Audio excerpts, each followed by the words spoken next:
Hello, this is Spikeydrummer, and I love Sonic Ice. Today we are going to work with one of my very favorite things on the face of the planet, blast beats. I'm going to take you into the depths. Alright, so I know that we've covered these blast beats before, however, there are so many different styles of blast beats and ways to play them that we are going to cover them each by lesson. So, the last one we worked on was about the easiest of the blasts. Now we're going to move up to a lot harder, and it involves a whole lot more technique. So anyways, be sure that you go back and watch my video on how to hold the sticks. It's called Detour Lesson, Holding Sticks. That's really going to help you because that'll show you how I'm holding my hands while I'm playing this. However, I'm going to show you again in this video, so you don't have to go back and watch. It's just nice to do a little background homework. Anyways, let's actually get to the actual fun part of this whole thing. Blast beats. Let me tell you about my story with blast beats. The very first time I heard a blast beat was on a CD that I listened to in my senior year of high school. It completely blew me away because I'd never heard anything like this before. It was one of the most amazing things to hear this drummer moving as quickly as he was moving and still be clean with it. Like his hands and his feet were moving together in this way that I'd never heard before. And I went home and I tried to figure out what I was hearing on the CD. And I couldn't process it. I went and started looking on the internet for different ways. I didn't even know what they were called at the time. Finally, one of my friends told me, oh yeah, that's called a blast beat. I found out on the internet a long time ago, and yeah, I thought you'd like that. So basically what I'm doing is making this video for you and slowing everything down on a blast beat. If you type in YouTube and looking for blast beat lessons, you don't find much. In fact, you find somebody who's moving really quickly and, you know, it's not dumbed down enough that you can actually understand what's going on. So this video is going to work from slow to fast, and I'm going to explain to you what the blast beat is.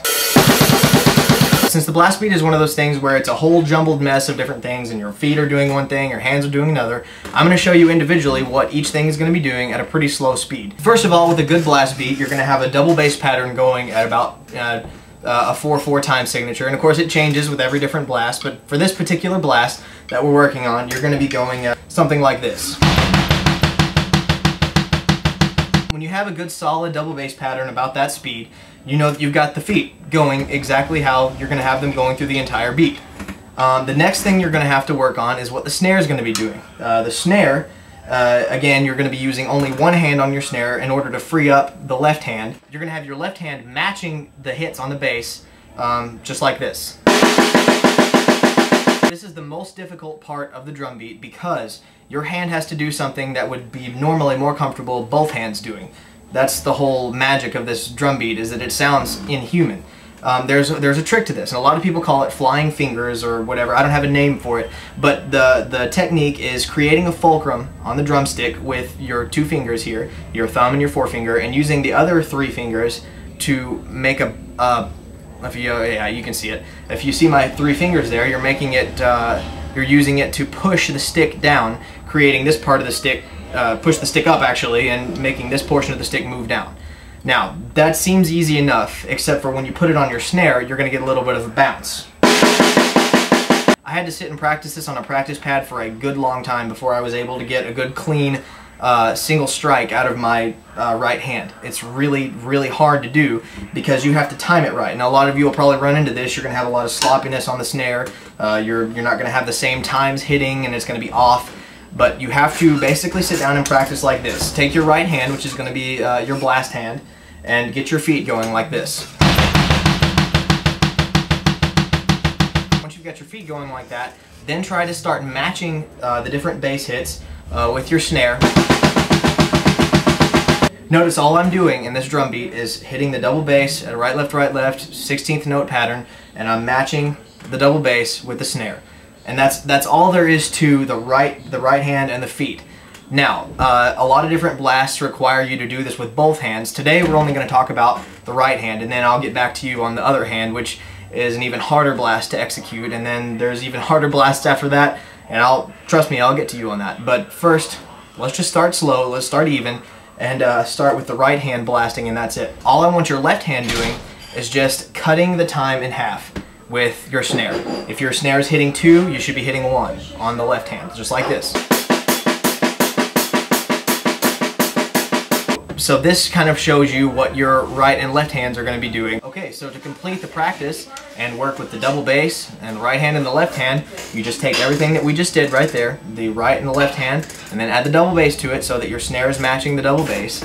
And this is what it's going to sound like, pretty slow.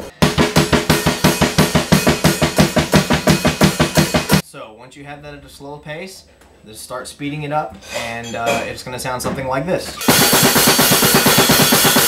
Okay, I know the blasts are intimidating. Believe me, I've been intimidated by them for years.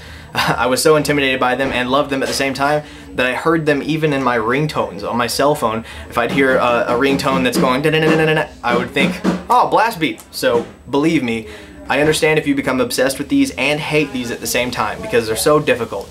Do not be discouraged. The key to this is time. If you start slow and work on it for a very long time at a slow speed, you are going to find that you are very strong at blasting. Now the problem with a lot of drummers out there is that they move from a very slow speed to extremely high because they want to be flying like these bands that they love, and who wouldn't? Anybody wants to fly as fast as they can on the drums, and you know, that'd be incredible if it just happened overnight. But sadly, these things don't happen overnight, and this is one of the most time-consuming practice sessions that you'll ever have, because you're just going to find yourself sitting there practicing with your hands like that on the snare pad or whatever with your stick, and it's gonna be not so fun. But the results are pretty cool, and you can be quick. It's like a double treat. You see, you have drink and then ice.